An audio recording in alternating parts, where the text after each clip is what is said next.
Got out of dump fund. Yeah. Sometimes it sucks. Wow. Rule number 1, you can't rush the beer. Rule number 2, you can't fix beer. If it's messed up, it's messed up. Not amount of sugar or fruit will fix it. Yeah, it's done. Just can't do that. You got to just roll with it, and you just got to put it down the drain. I've seen plenty of breweries that are like, oh, we're going to add strawberry to this. I'm like, how long has it been in that tank? Oh, like 4 weeks. I'm like, that's a bright tank, right? Like, yeah. Why? Like, did you need that tank? It's like, oh, yeah, like 6 times. Like, how much that cost? Yeah, not worth it. Just put it down the drain, man.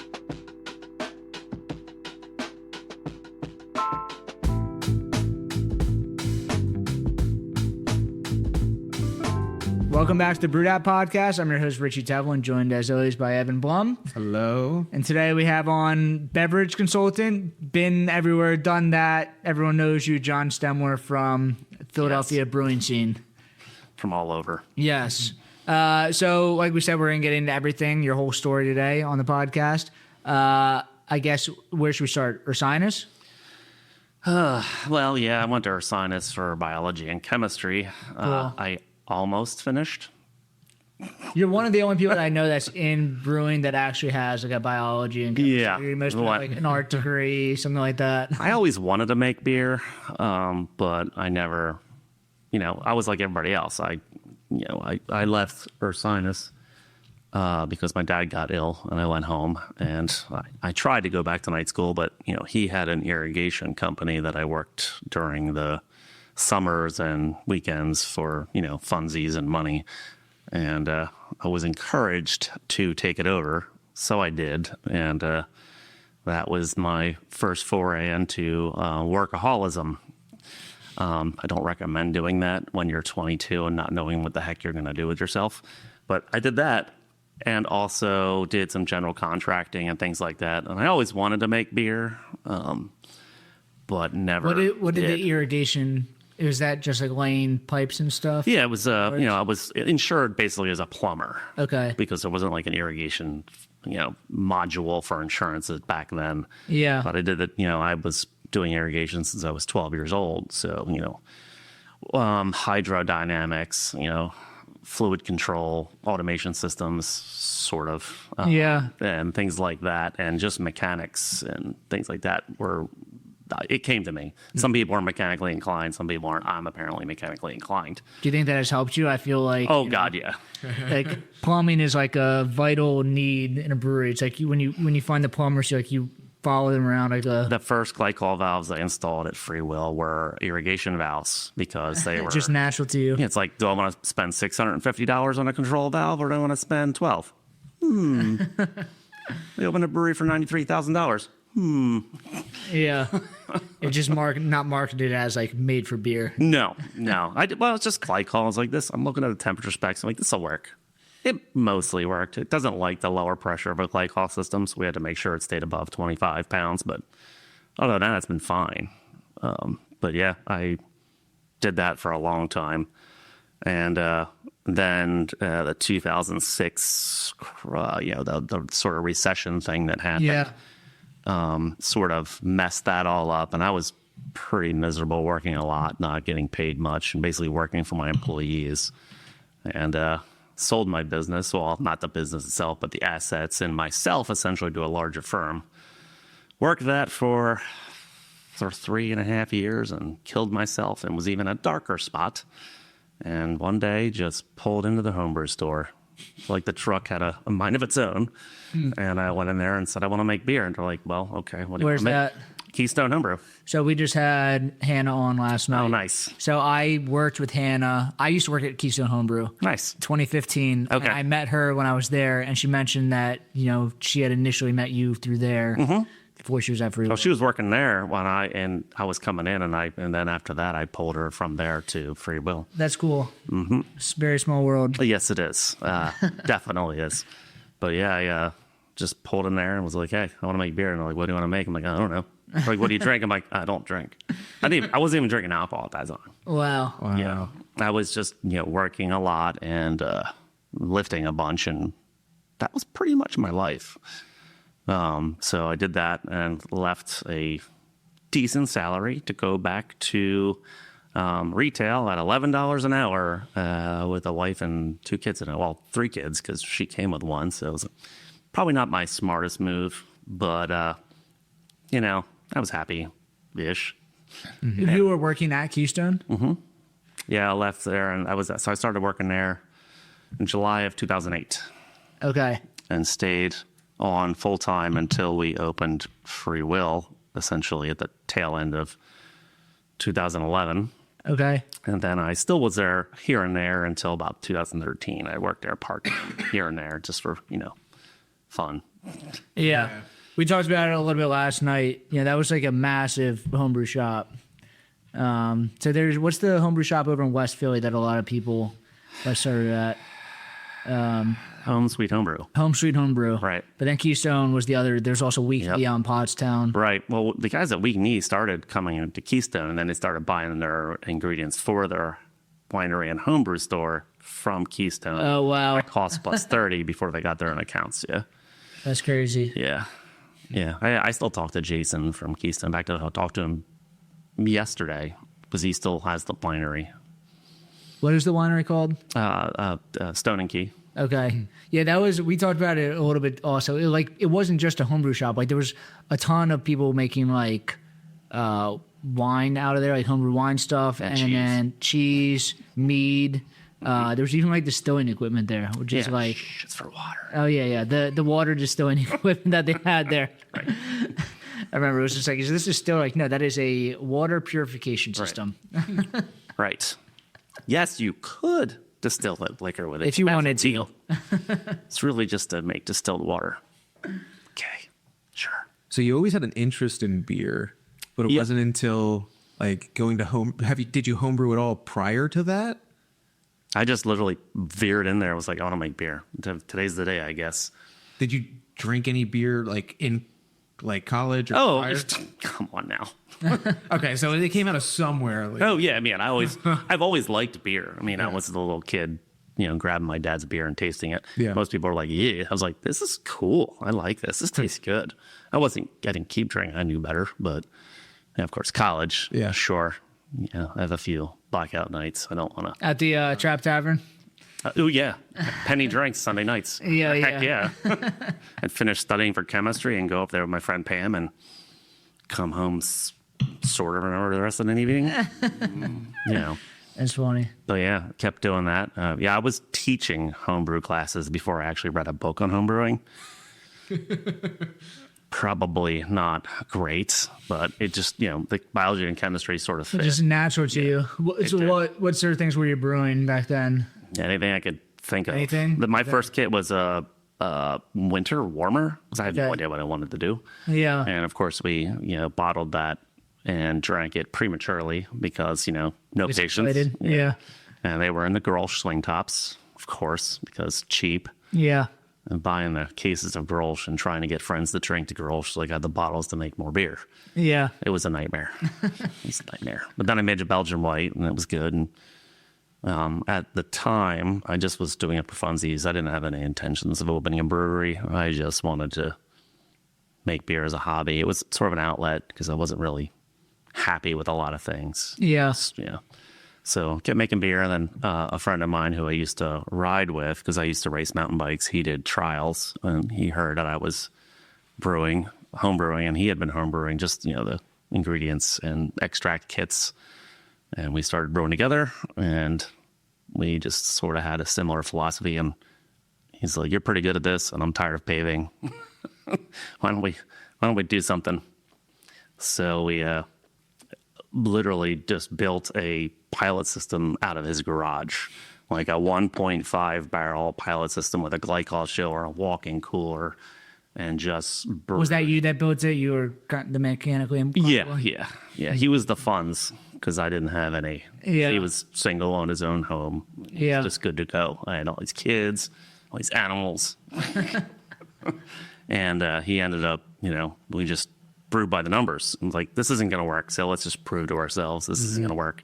And then it actually did. I started doing, I did it very scientifically. I logged everything meticulously, almost meticulously. You still go back and go, I should have wrote that down. But we started brewing by the numbers, and it sort of worked. Like, I guess a year of this, we should probably start looking for a space. And that was back when there wasn't help. There was no online portals. There wasn't small equipment.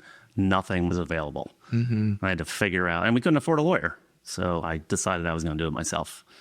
So I spent a lot of time in my home office in the basement going through government websites and navigating that wormhole till I found what I needed. And then we still had to go to the borough, and, get them to give us a special exception for a space we had found, because my brother happened to have his landlord had some spaces in the same building that were less than ideal for most businesses, which means definitely less than ideal for us, but, cheap.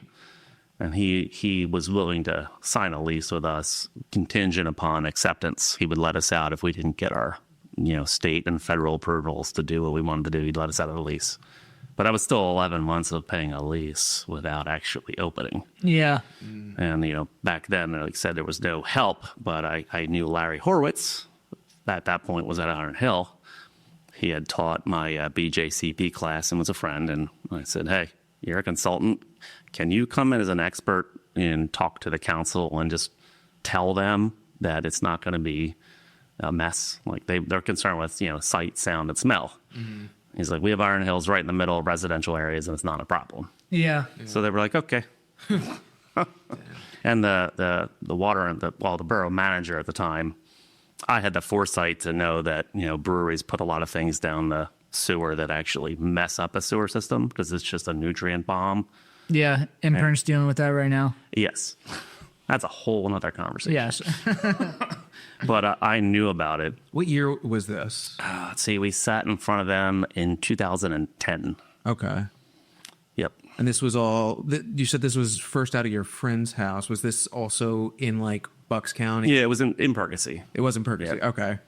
Yeah, we would have people over sometimes, and he would run interference and drink with everybody, and I would stay sober and brew. It was a couple times where I drank, and that's when we, messed stuff up. Like I would almost burn him. First thing that came out of my mouth in homebrew classes was first rule of homebrewing is don't drink while brewing. And of course, everybody goes, "Oh!" I'm like, dude, I'm telling you. That's why I was terrible at brewing. I had like no patience. Yeah. And You want to I make was good beer, you dumb, can't be like, drinking while brewing. Plus, it's dangerous. Yeah. I didn't like that very much. Yeah, and like a lot of the important stuff, like cooling the wood down, pitching the yeast, like that all happens at the end. Like On your be the most sauce. sober. Yeah. Yeah. You're like, oh, I don't start drinking until like I'm in the cooling stage. I'm like, that's when it's the most critical. No, Yeah. just Yeah. wait. Yeah. I actually have a story I used to tell. One of the guys at the homebrew store, John, the other John, he and a friend were brewing, and they were, of course, drinking the whole time and probably smoking, and got real messed up and fell asleep on the couch. And their partners came down at the time and realized what was going on, and apparently paid enough attention to realize that the pack of yeast was still sitting there on the counter. So they pitched the yeast while they were asleep. It's like, yeah, you don't want to be that. Assist. Yeah, they gave him the assist, and it worked out all right, I guess. But yeah, it was, those are the good days of, 1,200 breweries in the Yeah. United States. We're now 10x that. But so you were starting off on this homebrew system, and then what was the original, brewing system? Well, we went through a couple different iterations, but ended up turning a bunch of variable capacity 1,000-liter wine tanks into a 7.5 barrel-ish system, and just sort of really jerry-rigged it together. We had a braised plate exchanger for cooling. Don't do that. At least it was big enough. It just was a pain to clean. It worked, and we got a giant 880,000 BTU impingement burner from Texas Smokers or whatever, Tejas Smokers out of Texas. This massive impingement burner, 88 jets. But that works. My brother also had the machine shop on the other side of the building and was a sanitary welder. So that was real convenient. Between plumbing and welding, you guys could probably put most things together. And that's kind of the way it worked throughout the life of my involvement with Free Will. Like, as we moved forward, we also got lucky. Being lucky really helped. I tell people, don't emulate what we did. We built 15 barrel fermenters out of plastic cylindrical conical tanks. We have 15 barrel plastic. We had glycol wraps, which very quickly we learned didn't work, and then put a stainless coil in the middle. That worked. Custom made stainless bulkheads, the plastic bulkheads. No. We made custom lids and stuff like that. Again, my brother I was like, I need to do this, but it doesn't exist. So he made them. He did sell some to other breweries in the area, and some of the smaller stuff we did sell for the homebrew store, but he was really new because he was my brother. Yeah. And that was fun. The only thing we bought, because we couldn't figure out a way to rig it, was a bright tank. So when Tired Hands got their first shipment from Canada in, we actually had the space to store it. So we stored it, and we had bought one of the Grundies. So we got open and used one of the Grundies as a half the size bright tank we needed. So we would run the 15, or we would just do a 7.5 barrel batch. You were using their bright tank? Well, we actually bought one. Okay. The Brown guys bought another one. The rest of their stuff just sat in our space because we had 10,000 square foot. What the heck do we need with that? Yeah. So while they were doing all their outfitting of the original pub, all the equipment sat in our space. And my brother did some of the sanitary welding there, some of the races between levels of the floor into the basement. He did that sanitary weld work. So it was a 15 barrel system? Yeah, that's what we did. We built it. Well, it was a 7-barrel system. We would double Okay. batch. We had a dedicated whirlpool. I had the foresight to think about that. Yeah. So we had a tall, narrow mash tun that we fabricated a false bottom for. Don't recommend that configuration. That sucked. And then one of them was a hot liquor tank. We used a hot water on demand recirculatively. And it worked. I mean, we used some, crappy pumps. Still all stainless. We did the best we could to make sure there was not inappropriate materials in contact with the beverage. And the plastic we had a certain amount of time it could only stay in there. So, within 3 days after fermentation is complete, as it crashed, we had to get it out of there because the oxygen ingress would kill the beer. Yeah. So we had to hurriedly get that through. Our biggest pain was really having enough money for enough kegs to hold the beer. That was awful. We partnered with a wholesaler pretty early, and they had a fleet of some kegs that they would loan us as often as possible. And that was also back before taproom could be done with the G licensed brewery. So Yeah. we didn't even have a taproom on the books. Yeah. And so, it was mac and cheese broke. Like, Dom, we really need another valve. How much is it going to cost? $65. Okay, it's going to have to wait till the end of next week. Like, that kind of broke. Yeah. Like, wow. Like, just scraping it together to, I think I made $12,000 in 2012. Wow. Wow. Yeah. Don't do that. People are like, oh, I want to do that. Like, no, you don't. It sounds very romantic and nice until you're actually doing it. You're like, no. It is not romantic. Yeah. It is, if you like the work, it's fine. I like the work. The struggle, I don't want to do that again. A lot of people just see finished cans. Yeah. They're like, oh, yes, rock star. It's just beer, man. Relax. They're like, oh, you're making like a lot of money. Yeah, I watch money go by. I'm like, oh, sweet. No, damn it. And cash flow. Yep. Yeah. Emphasis on the flow. Yep. We make a lot of beer is what I tell people. We don't make a lot of money. I mean, we watch it go by, but we make a lot of beer. If you like to have beer, sure. And then you got to make sure you can control that. Too many people got into a bit of a situation, open breweries, and have a problem. Luckily, I don't have an addictive personality except to work. Yeah.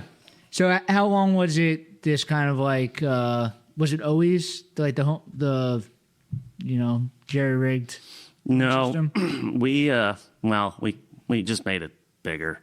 we ended up finding a vessel online that we wanted to turn into a larger, more appropriately shaped single infusion mash tun. So wider. Wider. We put a manway in it. We bought a manway from GW Kent and welded it into place. And my brother again did some magic and built us another multi-piece false bottom for this unit, which worked a heck of a lot better. We set up a second hot liquor tank so we could have a cellar tank, and then we bought our first piece of new equipment, 15-barrel bright tank. That was magical. Still ghetto glycol air conditioners twisted into insulated vessels. Oh, this is bad. We probably had 10 tons of power between all the air conditioners we were using for glycol chilling. We'd have several units, and then we got a 7.5 horsepower glycol chiller from the original Full Pint Brewing Company. So we met them, and he's like, "I one sitting out back I got from John Harvard's. It was an old pub system." Yeah. He's like, "It's just sitting out there. If it doesn't work, you have to get rid of it. If it works, give me $500." It works, so give him $500. Great deal. Yeah, so did that and just kept rigging things together, and rigging more things together. And then the landlord said he was going to rip out all the double layer wood floor on the one unit in the front of upstairs building where they are now. And we're like, this might be our opportunity. So we took over that space. He said he would pay for the concrete if we did the demo work. And since my partner, owned a paving company, it was out, but is, still had connections to it, we could do the demo. So we did all the piping installation, all the drain installation, all the plumbing installation, all the electrical installation. And the landlord paid for the pour, which is a $40,000 freebie for us. Mm-hmm. So the sexy pitched floors that are there were free, but we had to do all the rest of the work. And every expansion was collapsing over the finish line. During the time of that expansion, which was like 13 to 14, we're talking now. Yeah. I had been working with Senator Chuck McIlhinney and Tom Linson with Jeremy Myers, formerly of Neshaminy Creek, to write that first bill that allowed you to have G-licensed breweries and sell beer with just 10 seats. And oh, wow, you were a part of putting that together. I went to a Christmas party for one of the borough council members, and Chuck was there. And basically, we got drunk together. And then he called me on Monday, and he was like, "I need you to help me with this bill." I'm like, "Man, I don't want to get involved in politics." And he's like, "That's why I want you to help me with this bill." I'm like, "Okay, fine." It was only answering a couple questions. He had already had his ideas. He was already doing his thing. He just needed some brewers to really bounce some stuff off of. I still didn't believe it. We built the tap room to be a tasting room. We didn't believe that it was going to actually go through because, Pennsylvania, we're like, nah, these laws are all messed up. There's no way.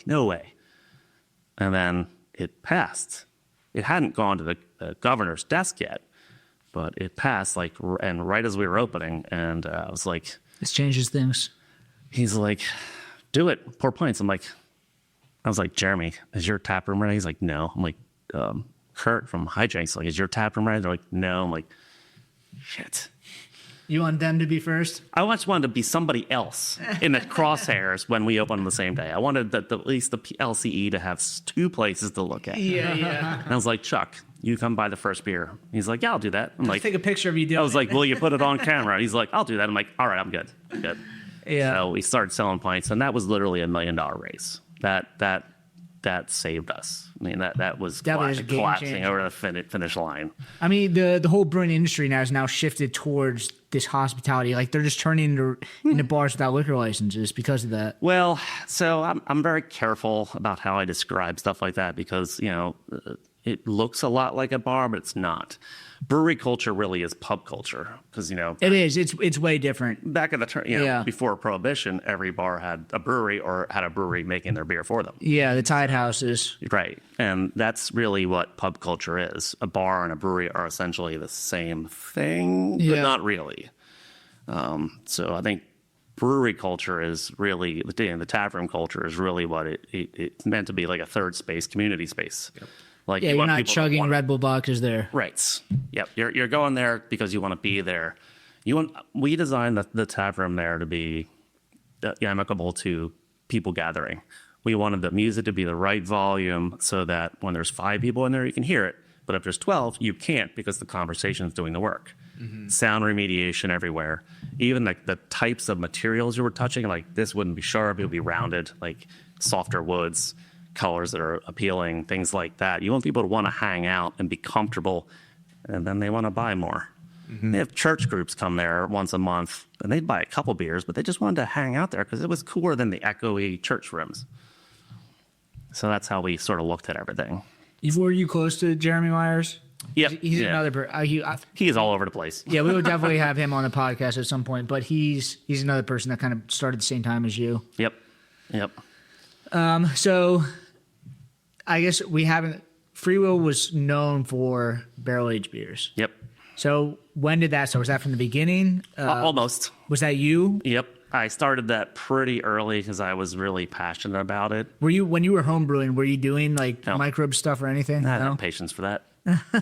No, I did all read all the books, drank all the beer, and did all the research I possibly could. Yeah. But started with a culture I actually acquired from somebody that had, unbeknownst to me, acquired it from somebody else and couldn't get it to work. Didn't tell me it couldn't get to work until after I'd already, pitched it into 15 barrels of wort. And surprise. Well, I got it to work. But yeah, the first beer was our Creek, and it was pretty darn good. And we kept that moving. It happened to like lots of oxygen ingress. So those, IBC food grade plastic containers were actually perfect for it. Not sexy, but they definitely worked. Did that stain it? Or I guess you guys were putting the... Not really. We figured out how to CIP them. We had we built a port cap so we could put a spray ball in there, and we would, recirc them just like a regular tank. And you were hitting it with the same chemicals as stainless? You just got to watch your temperature. Medium density poly, you got to hit with up to 170 degrees. It's still sanitary. Yeah. The cylindrical conical poly tanks we had would get a little warped a little while you were heating them, but they were fine. But 170 degrees will still kill anything, and use the same old chemicals, not a problem. You just gotta. It's just a lot more work. It's a lot more labor. It's working with regular brewery equipment is so nice. Yeah. So nice. Things that are designed to do what you do there are way more expensive, but it's much easier. Yeah. Well, once we got moving a little bit and started to get a little traction, one of the banks in the area was pretty supportive. More supportive than I think they should have been because we didn't own the building, but they believed in us and were willing to give us loans when others definitely would not have. So they were able to give us money when we really needed it to get expanded, and that's how we ended up with a whole crap load of tanks. But yeah, it was fun. It was a lot of work. Yeah, destroyed one marriage. A lot of people have the same story. Yeah, didn't have a substance problem, so that's good. But I worked a lot. And I would tell people on the tours, it was like, you think you can work and do all those hours until you do it, and then it's not the same. I had already been a workaholic and knew what it was like to work 100-hour weeks. And I used to tell people parts of my personality got cut out by that and might not ever come back. Luckily they did, but yeah, it's a whole different way of living, and I don't think it's a healthy way to go. No. This industry has its own mental health issues, as we're all well aware. Yeah. And I was always a champion for telling people to slow down.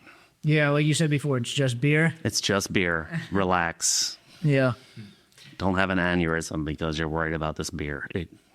People like new brewers like spill beer on the ground. They cry that. I was like, yeah, we put more beer down the drains than you drank in your entire lifetime just this month. Yeah. Like, relax. What was the split between just I guess normal beer and like barrel aged stuff there? We did a lot of putting stuff in barrels as quickly as we can because our budget was 3 years. Yeah, it's not going to be ready for 3 years. If you budget it for that, if it comes out early, great. But 3 years is where your best expectation is. So we just started adding stuff to barrels and turning it. But back then, at one point, we were putting 30 barrels of sour beer in the market, in the Philly market alone, a month. Wow. A month. Yeah. And then more people started to come online, and then it was more like 3. And then while we were changing bottle formats, the market shifted away from big bottles. Meanwhile, we had like 10,000 bottles aging. It's like, ooh. Ooh. This is Where would you sell these to? all over the place. We had people even as far north as like Connecticut, Massachusetts, taking deliveries, and down into Virginia, Maryland. We did send some stuff to Tokyo, but that was very limited. Wow, that's very cool. Very limited. Things were different back then. And then as they changed, we sat on more and more products. And then, well, after I left, the flood happened. That sort of cleared that all out. Probably helped, actually. It's a shame, though. Just force the subject. Yep. Then we had at one point 6 fooders, 1,540-gallon fooders, 6 of them, and then like 400 other barrels, like a lot. So we had a very large sour and mixed culture program. And then upstairs was all the Ralpheus and Ella and things like that we had also developed. Do you have little tricks that you have for working with wood? I mean, you probably have more experience working with wood than kind of any brewer in the area. Except for Nate Walter, who I brought on to take over my program as my position became more management, and also I would slide myself in as shift brewer because that's where I needed to be. But management, we brought him on as soon as we could afford him. And then, Where's he from? He was a home brewer in a club, and then he was working at McKenzie Brew House. Okay. And then we pulled him from there. They just released him right after the Ralpheus program was announced this past year. Got it. So he's sort of doing some gig work right now, but I talk to him pretty regularly. Still good friends with him. Yeah, he took over the program from me, and I just was like, you're going to do the design work. Just keep me involved. That's all I need. He said, well, I'm going to see what you want to do. I was like, no. I brought you in because I trust you. Do with it what you will. I just want to be a part of it. I was like, I wasn't going to hire anybody else. I would have kept doing it until we could afford you. So he took it over from there. But the tricks are, sour beer, there's, sanitation is always what it is. Have separate equipment. The big beer stuff, that's really the trick. How do you get a 12% capable yeast go to 16 or 17 before it even goes in the barrel? That's the trick. And that's having enough yeast that's ready to rock and roll, not pitching something you bought, like pitching something you actually built. Was that, I mean, you just had an emphasis on yeast? I mean, like, because your background was like biology and chemistry. We had our own, because, it cost an arm and a leg to buy a pitchable quantity of liquid yeast. Yeah. Only now can you get a 500-gram brick of dry yeast for $50.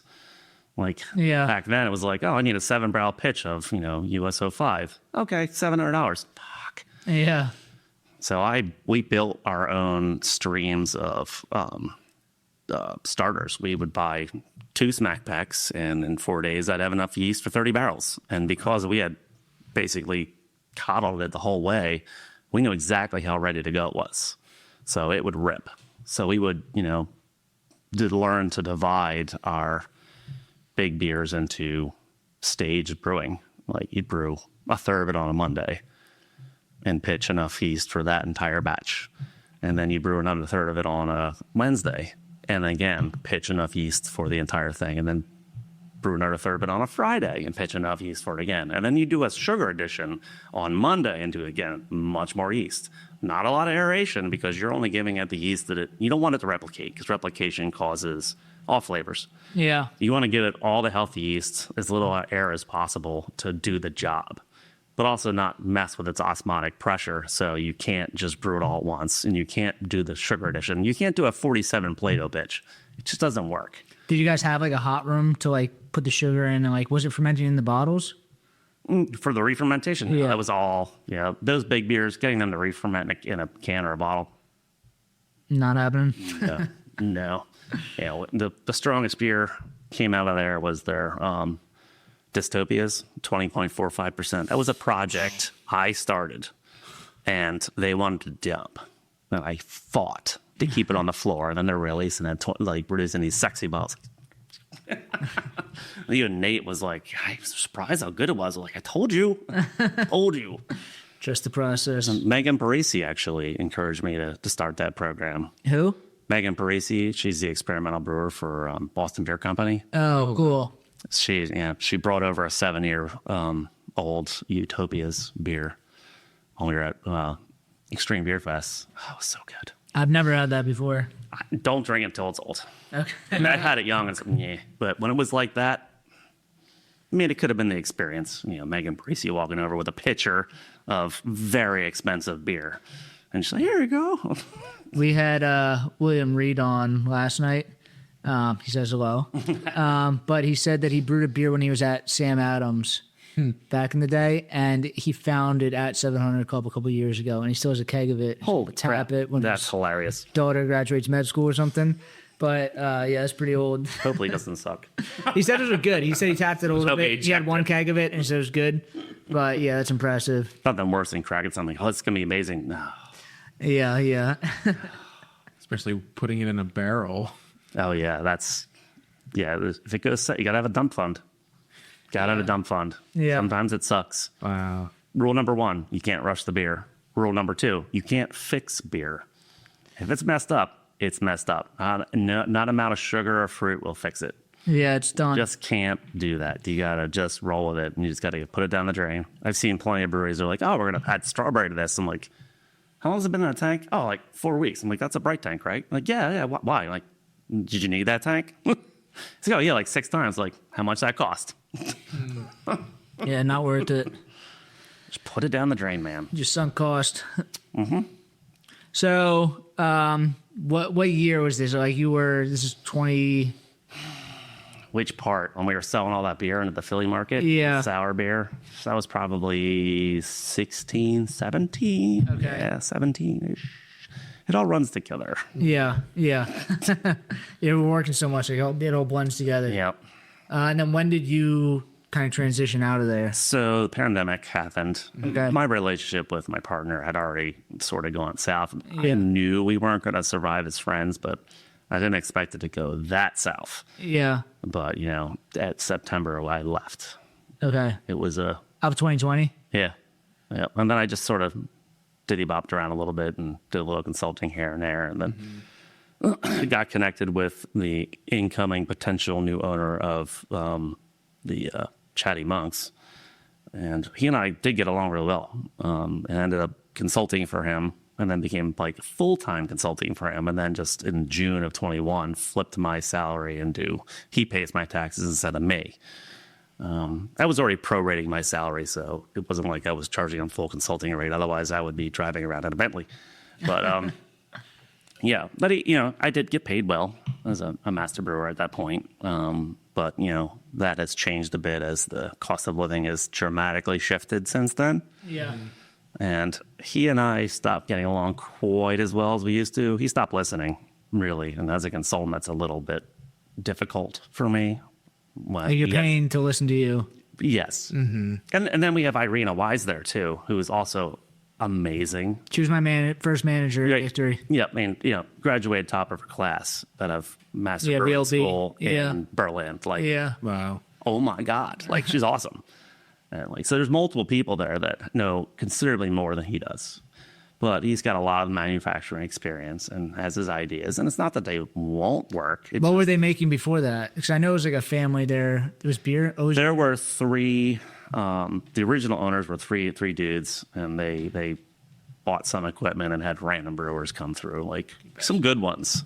But they had some equipment challenges that they probably should not have been finishing beer there. Yeah. Like a plate exchanger that's like this big. It's for a 4.5 barrel system. 4 hours to cool a batch of beer. That causes issues with consistency and combination. That they did their best, and they did what they could. But I was like, I can't work with this. Like, you can't make beer on this. So we ended up getting Imprint's old system, and I went and ripped it out and reinstalled it, and it works pretty well. And I've worked with Ryan at Imprint for a couple of different things, but as the industry has changed, we started doing THC soda, THC seltzer, soda. Mm-hmm. Yeah, that was something that was interesting. Like, I didn't realize that either you or you've had other experience in specifically like sodas and THC drinks. So I have had some that were made by people that were terrible, and apparently I'm okay as a formulationist for making soda as well, but I put together a lot of them for him. He was screaming about it for a couple of years, actually. It took me till this year. That which, the soda or the THC? Yeah, soda. Okay. The THC sort of landed on our lap. Yeah. Somebody reached out about doing it, and as it turned out, he was working for a consulting agency and one of the primary dudes I had known from the beer world since 2015. So the vetting process got real short real quick. They're like, here, go do this. I'm like, oh, okay. So I guess we're doing this now. So we winged it, and it worked out really well. And then we did it again. And I might be doing some of their work on this coast because they're from Tennessee area. But they do big production, and they need somebody that wants to do small production at high level of quality, so like pasteurization, things like that. But I don't, less than 2,000 gallons, which is perfect because I don't want to do a production brewery. Mm-hmm. I'll build one, but I don't really want to run it. I mean, I guess if somebody wrote a bang up check, money does talk. But when I got 10,000 barrel a year brewery, I did 7,000. It's not as much fun. Yeah. And I like the work. I like being on the floor. I like figuring stuff out. I like fixing stuff. I like making everybody else's job easier as best I can. I walk into places and like, well, why don't we do this and do this and do this, and you'll probably be a lot faster. Mm-hmm. But doing the same thing over and over again is not your jam. I don't mind that either. Brewing is brewing. People are like, what kind of beer do you like to brew? I'm like, yes. It's all kind of the same thing, just different amounts of each thing. Although, figuring out unmalted sorghum, that's been the bane of Irene and my existence for a while now. We make beer. We make gluten-free beer there, and we're now at unmalted sorghum. How's that? Just turning into like oatmeal paste? Well, we've learned to do a cereal mash with some of it, overnight rest, and then we'll pitch the rest of the overnight rest. You rest it all night? Huh? Exogenous enzymes is the key word. Yes. Yeah. And then also figuring out which ones. Now, they make unmalted cocktails, like Pro Malt works. However, debranching enzymes for sorghum are not the same debranching enzymes for malt. So you got to figure out how to cut up the different dextrins that are in sorghum. So you got to figure out. Do they have very specific temperature controls or anything? Yeah, the temperatures for conversion is still starch into sugar. That all happens the same way. Like the malting process, if you're doing sorghum, is different. Different grains malt at different levels, but we didn't have to deal with that. We had to just be able to get access to the starches and then be able to debranch them into sugar and convert them. And like hemicellulase and like polulinase and more beta amylase and like just figuring out the right cocktail so that it didn't do the Never heard of it. Polulinase. Polulinase. Yeah, What's that? It's a dextrin debranching enzyme. You just start doing a little bit of research, and now we find out that there is actually a cocktail with like a bioglucanase cocktail from BSG, which is a DSM product, that has like a hemicellulase and polulinase and some other, cell wall breakdown enzymes and things like that to actually gain access to the starches. So this is where I love this shit. I start talking like that and everybody just glasses over. Like, but we'll sit there and talk about it for hours. Are you doing just as much soda and THC stuff as you are beer? It depends on the week. We also do packaging for other people, like ciders and things like that. Like we package for any type of liquid. Almost, yes, as long as we're allowed. Mm-hmm. Yes, we do. Excursion cider. We do their core. That's the name of their primary brand. It's the only thing they can. We've been doing that for a year and a half. Nice. So I get to take low fills home, which is nice. Yeah. Yes, I always thought that. I mean, I've been told you jumped on. I thought that you were doing full time Pagoda City. Oh yeah, it was. And I was like, oh, things have changed since we rescheduled this. Yeah. And we didn't even talk about the consulting stuff. Like, phew. Yeah, I've always helped out. I'm always the guy that's like, people just reach out to me. Or if I see something go by on the internet, somebody asking a question, no one's really answering, like, I'll send them a direct message. I won't post on the thread usually. I'll just send him a message. And if he sees it and he sends it to me, I'll help. Mm-hmm. Like, my glycol shower's down. I don't know what to do. It's doing this. This is the code. And I'll be like, give me a call. What's it doing? And then we'll figure it out. And I was like that my whole career. Yeah, even when you were at Free Will, it seemed that everybody knew you because everyone had probably asked you a question at some point. And like if I was working and doing it on my phone and I don't have to stop, like I'm on the toilet or I'm walking from A to B, that doesn't cost me anything. Yeah. So I did that for a long time, and then it got to the point that sometimes like I can fix this, but I need to go sit at my computer and I need to figure this out. And put the Yeah. time in. That's what I need to start talking about. I probably should charge you a little bit. Yeah. And then I started doing some more of that. And then I, leaving free will was like, yes, this is what I'm doing now. And started doing that and then worked for Raj for a while. I was still doing some small stuff, piecing that system together for round guys with as much parts as possible. And they're like, I could probably do this. I was like, so what's your plan for your automation and your control system? And they're like, you're doing it. I'm like, okay. All right. A little bit further behind than I thought. Okay. Meanwhile, the whole time I've been like, everybody's been in a brewery and some cold call salesperson comes in, wants to sell you some control automation system of something to automate something or control or, just test and measure your tanks while you're not there. Being able to get your stuff on your phone is a brewer's peace of mind, but it's so expensive. So many people came in a free will. They're like, oh, yeah, we'll automate this. We'll give you a test. We'll let you run it for a while, see you like it. All right, what am I talking for cost? Well, $500 a tank, plus it's $150 a tank per month. I'm like, you can just go. Go. Like, no. You see it's like duct tapes and zip ties holding this place together? No, I'm sorry. Yeah, it's your entire margin right there. But you look in a brew house and like a lot of the stuff when you open a control panel or something automated like that, it looks daunting. But if you look at it, a lot of it's just organizing wires, and each piece is doing a lot of the same things we're used to. It's relays, contactors, and like some brains. But it's really not anything other than what got us to the moon in the 60s. Yeah. That's why you have a place called Automation Directs. The technology is not new. So now you integrate it with like an HMI or a touchscreen. It's still talking to the same old crap. It just looks new. Looks new. So I surmise that all the pieces are out there. And if I could just figure out how to put them all together, it would be cost efficient for breweries like us to be able to afford. And it took 2-ish years to figure out all the pieces. Actually, and part of it was finding a pressure sensor that was robust enough to leave in there, but also not unobtainable in cost. And that's what came the last. And my buddy Greg, who's retired, whose daughter worked for me, and him and his wife were our first brewery mom and dad and helped on the bottling line, and she'd bring us, lunch. He's retired and loves this programming. He every device in his house, he knows exactly how much energy it draws at any given moment. He's that guy. So he was able to figure out how to put it all together. So now, and I did a couple installs and have worked it up, and they get free maintenance. And then, being at Pagoda City, I actually turned our small cellar into a live, oh no. I can't show you because the network's down. But you can actually control that from anywhere in the world for not a lot of money. Control what? The temperature? Temperature and also pressure.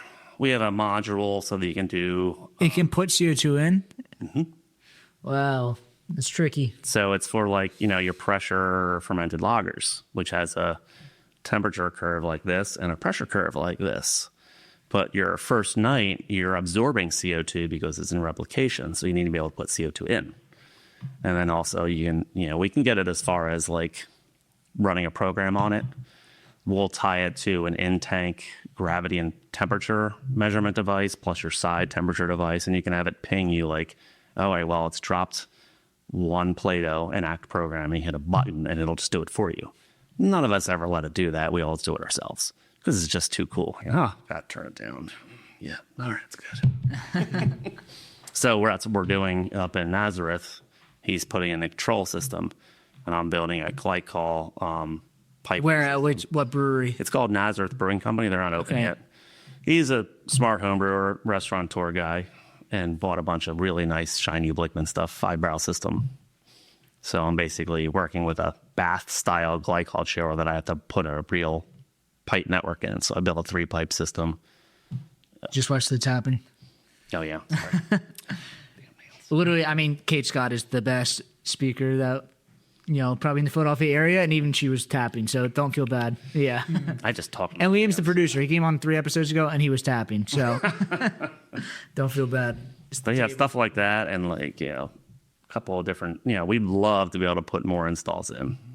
So, my company's name is BGS Beverage Consultants. Okay. Our website only has the automation stuff on there right now. But I am going to putting my other capabilities on there. It was built specifically for that. Yeah. But it'll have more on there. I don't have social media yet. I was going to say. It's all been word of mouth, which is ideal. But if I wanted to pay all the bills, I probably should put a little more effort into it. So, got to do that. We went to the BOP symposium last year. Talked to a bunch of people. But some people they need to see it in action. Yeah. But this job we got by word of mouth. We did birthright right around the corner. Oh, okay. And Brewer told him to call us. I didn't know it was going to be also building a glycol system. And because I'm like, help pretend. I'm like, so we brewing it there or what? So, helped them brew the one day for funsies. And I brought, luckily, because, any brewery equipment supplier, you say, give me a full kit so I can brew. No.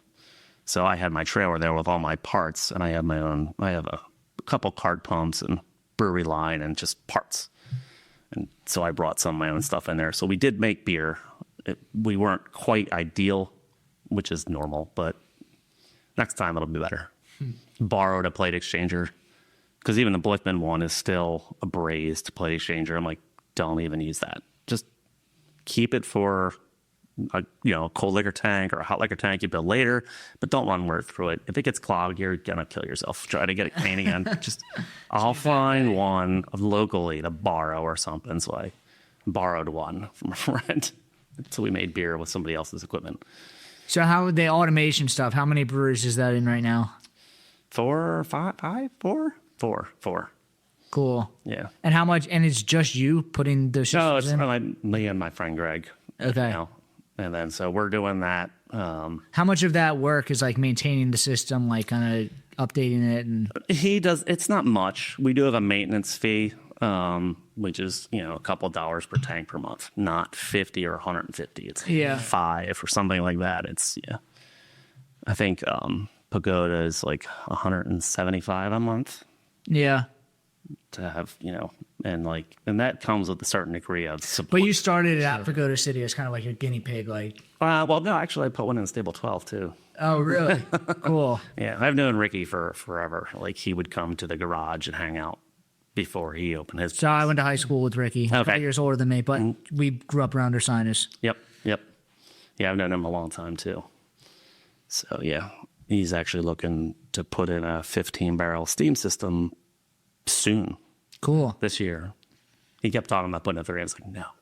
Do they still have the original brewing system there? Mm-hmm. It's not crazy. the mash tun. Okay. They have a. Yeah, the mash tun was nuts. Yeah, no. It's They the have same nice hot liquor system. They have too. nice tanks there. Yeah. But yeah, they're making a lot of beer. It's like They are. Well, and that kind of was like I'm like every time I'm there, I'm like, you can even make this work better. They got Travis there now, so yeah. he was there before. Did you work there for a little? Yeah, in like college, I was like interning there, but also like I went to high school with them, so I know all the bartenders. I know all the Chris Carbett. I lived with his younger brother Ben. I'm good friends with him. So I've been around Stable 12 a lot. He's had a rough go with a couple of things over the years, and I've sort of helped out with where I can, helping find people and plugging stuff in. Yeah, He's like- Travis is good though. He's I don't know. Travis, I think, started there like 6 or 7 years, 8 years ago or something. He's been there for a while, which is good though. And then he left to go to Imprint, and then when that happened, he went right back. Yeah, that's easy. And he's dating Jackie, who used to work for me, who now is at Sly Fox. Cool. So, Small world. Yep. So yeah, do that, and then I'd like to do more. I'd like to connect THC customers to the right facilities to help that, and I would like to do my own brand at some time if I had the time to actually do that. So can we talk about that? The rules for THC is that you can make THC beverages in Pennsylvania, and then you can ship them out of state to then. You can sell them to unlicensed people in state, and you can actually sell them off of a licensed premises. There are ways to do it, but you cannot do it on a licensed premises. Okay. That is how places like Redner's are doing it, because they have their liquor licenses inside those bollards, and their THC stuff's over here. That's how that works. But there's no there's also no legislation. So the policing of it, the policing of it is really, there's nothing. Yeah, it's almost like we're in like this weird middle ground of like, it's not legal, but it's not illegal. So the police are not even touching it. They don't know what to do. They're like, PLCB, let's kick it back to the state police. He's kicking it back to the PLCB. Like, somebody just say something. It's going to end up following the alcohol laws. It's going to do it that way, I'm sure. Yeah. And it's going to happen soon because there's a lot of revenue that the state's missing out on. Definitely. I think every state that touches PA, right? It's already legalized. Yep. Yeah, they're all over Jersey, all over. And the governor is pro weed, so. It's just getting it through, and they got to follow a structure, and everybody's got to get along. It's going to go through the wholesalers. We know it is. And it's going to be franchise law. That's how it's going to go. And the federal government is now getting back involved, even though they're the ones that made it legal for all of us in 2018. Now they're like, well, we're going to table it for a year, which usually means it's going to just be forgotten about and just never be touched again. That's usually how that happens, but there's too much business involved. There's now billions and billions and billions of dollars of businesses operating. If they were to now make it illegal again, it would ruin like a lot of people. Yeah. So that's good.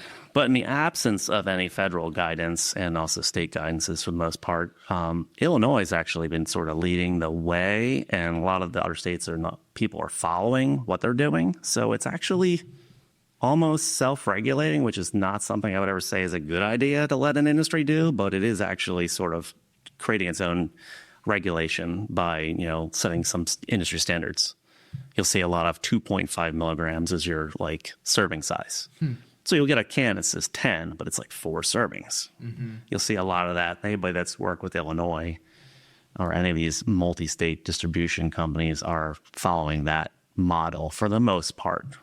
And it's pretty interesting to watch, but it's been fun. You see it just going to continue to grow tremendously. Absolutely. And you got those nootropics now too. People are getting into mushrooms and stuff. Yeah. It's an exciting time. Yeah, there's was it Breeze? Breeze is it's like a metallic looking can, and it's like a mushroom nootropic it's like a microdosed mushroom drink. I don't think I've seen that yet. They sell for like $18 a can at some bars in Fishtown. No way. Yeah. You can legally sell that. Well, it's like the weed where it's just like, all right. And nootropics they're just supplements at this point. Yeah. They're not even classified as anything. It's not like, THC where it's still a Schedule I drug, which was supposed to be descheduled in January, but I guess Trump forgot. But it was going to go to Schedule III, but nope. And that was only mainly for money. Like they still can't use federal bank accounts, which is kind of annoying, I would imagine. There's ways to do it now, but it's not direct. There's a lot more hoops to jump through. They figured out ways to do it. It's just more pathways. I mean, you can send money from your phone now. I don't see why they can't figure out how to put a bag of cash in a bank. Yeah. But I'd like to be able to help make more of that stuff. And I've been working with Mark from Deer Creek doing non-alcoholic stuff. Cool. And we're working on doing some fun stuff together in Allentown out of the same facility Brew Daddies operates out of. I'd like to get all 3 licenses and do some fun stuff there. So yeah, there's plenty of work out there. There's lots of need for small contract at high level, like good quality stuff. There's lots of need for lots of small businesses that want to start and need somebody to partner with. Just where to do it. That's what I'm going through right now. I brought a workhorse, but it's like a little big. It's big, but it was like I'm selling the beer, so it's fine. But it's it's like there is no other way to start.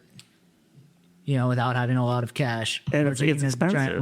Like, yeah. I know we bid it, and like Raj's cost structure is not my cost structure. Yeah. His a way of amortizing the expenses of the business I don't align with. I get his mentality about it, but it doesn't speak beer industry, which is why it didn't translate to something you were interested in. Makes sense.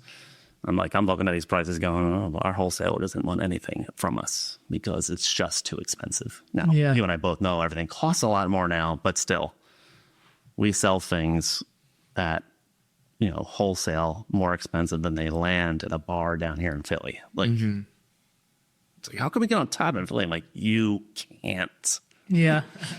No. Can we make it cheaper? I'm like, no. It's too small of a business, too much overhead. Yeah. And it's, It's like the constant battle, just trying to find the margins where you can. yep. It's like keep it retail.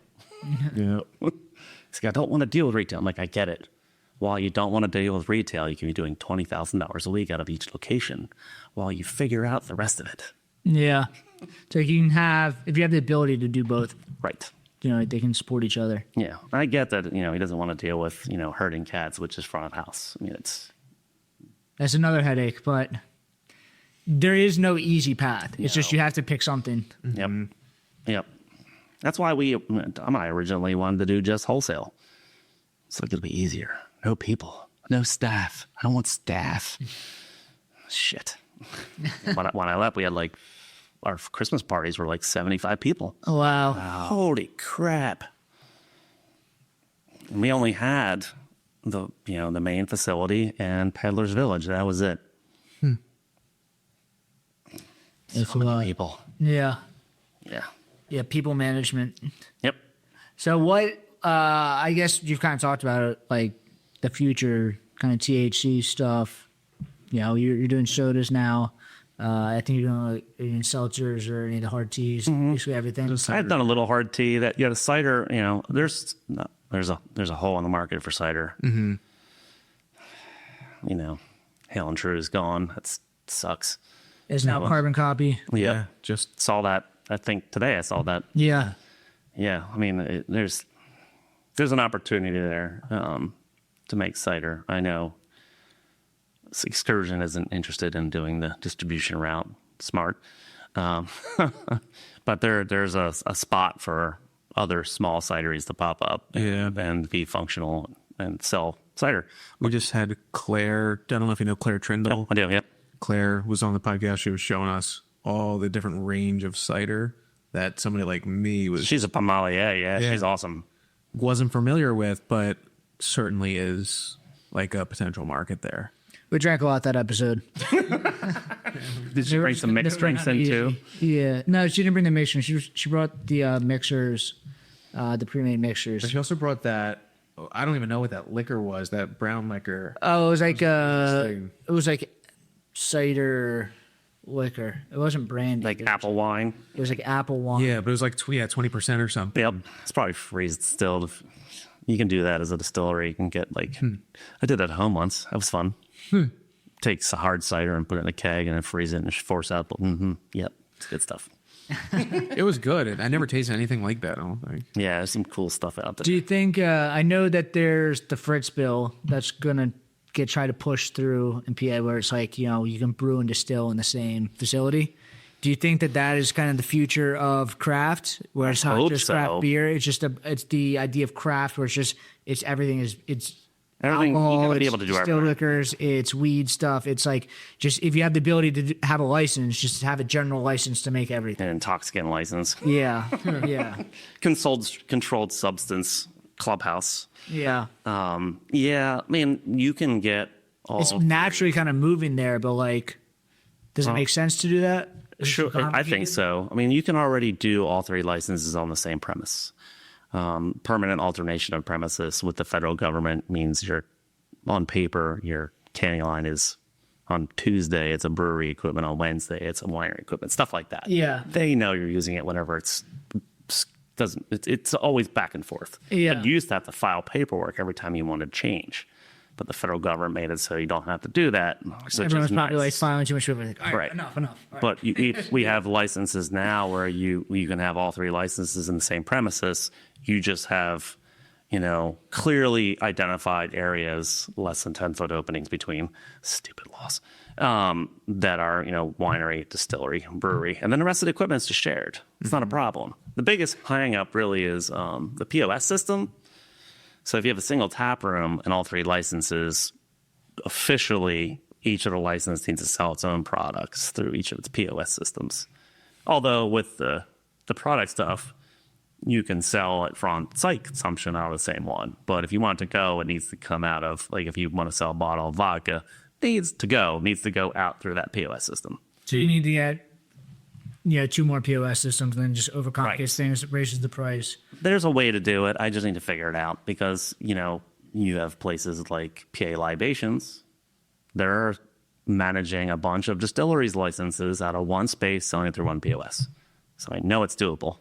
Plus, you can sell beer through Shopify, which technically goes through a single POS system. Just got to figure it out. And then it'll work. But that's really the holdup is just the way the money flows. It has to go through through the license. These are the things. I'm also getting somebody a distiller's license, a brewer's license, moving a winery license, and putting in a management agreement for a winery license too, for another company to control one of their storage locations. So much compliance work is Is that your least favorite part of the job? yeah. It's tedious.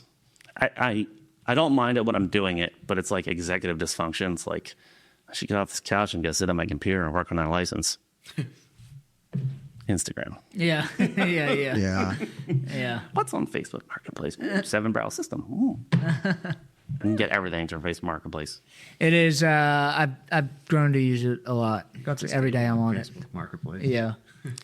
My house I'm in, I got Facebook Marketplace. Actually, Swear to God. holy shit.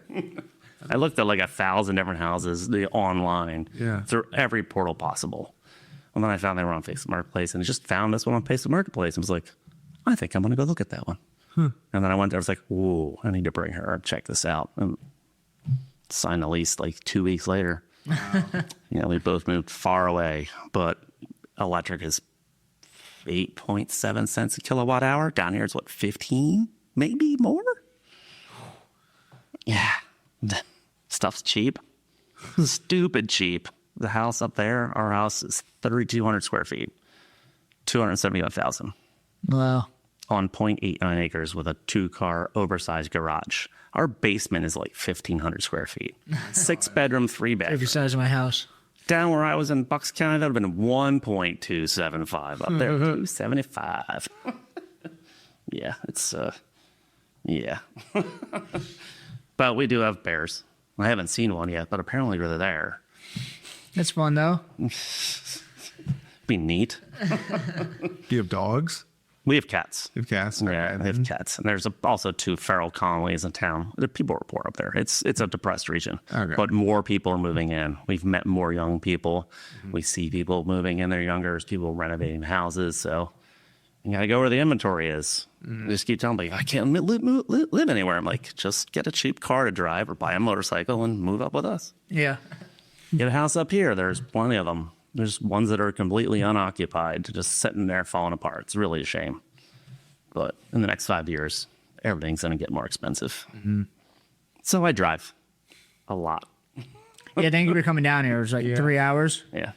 Appreciate that. But like I'll drive, I'll go to Nazareth, which is like an hour and 15. And then I'll go to like Lansdale from there, which is like another hour and 15. And then it's an hour 45 home. Yeah. My car hates me. I did buy a motorcycle, though. I just took it apart over the winter, and it's still apart. Oops. That's 52 miles at a gallon. That'll make things cheaper. But I can't pull a trailer with my motorcycle, which is problematic because I have stuff that I need and tools. So, yeah. But, yeah, there is tons of work out there for, brewers that have some experience and some mechanical skills. You just got to be willing to do some things that you didn't think you were going to do. Like if you don't like hazy IPAs and only want to drink traditional clear beer, probably going to be harder for you to find a job. Because you got to be a little bit topical. Yeah. Want to make money. There's nothing wrong with any of the products out there. Just don't sacrifice quality or stability. I don't want to see nobody blowing cans up ever again. No, definitely that not. Shit pissed me off. I think we're beyond that. I think that was a dark age for craft beer. What was it, 420 North? Oh, we need better testing equipment. What, a hydrometer? Yeah. And some arithmetic? It's an algebra.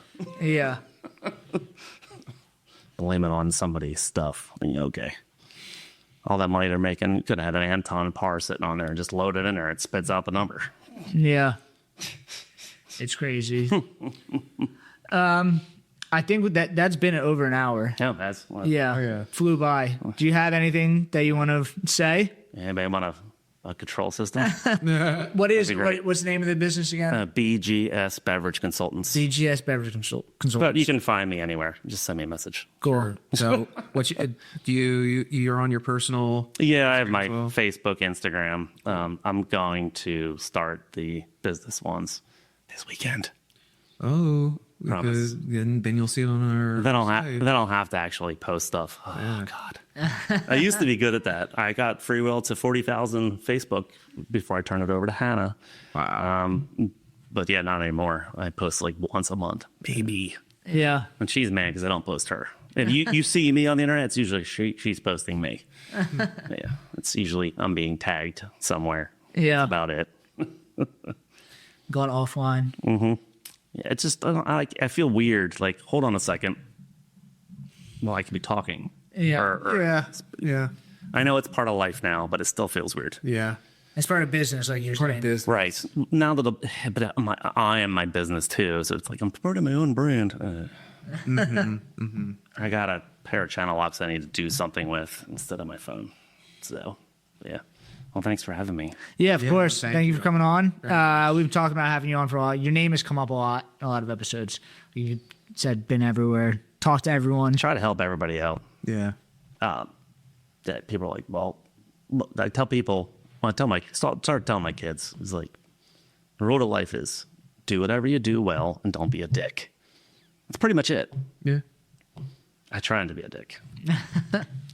It's working out. I've been a dick. Ask Hannah. I'm a dick. I'm proud to be a dick anymore. Well, we appreciate you coming on, telling your story. And then we find BGS Beer Consultants? Beverage Consultants. BGS Beverage Consultants, not just beer.